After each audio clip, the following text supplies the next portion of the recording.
حركات تسويقية صايعة.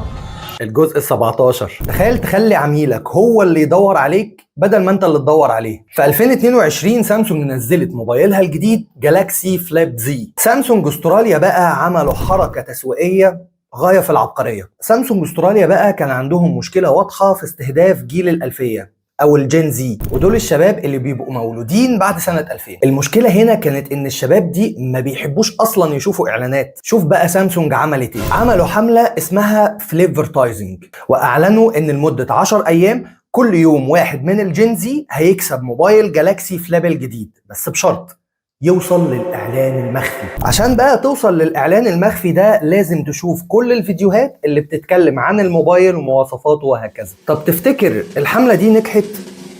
نجحت بس؟ دي نجحت نجاح مبهر. معدلات تفاعل الحملة دي زادت بنسبة 600%، ومبيعات الموبايل ده نفسه زادت بنسبة 34% عن المتوقع. ده غير ان الحملة دي نفسها اخدت جوائز وتكريمات كتيرة جدا. مسؤول سامسونج بقى وهو بيستلم الجوائز قال: عايز تبقى في السليم؟ تابع سوشيال تيم.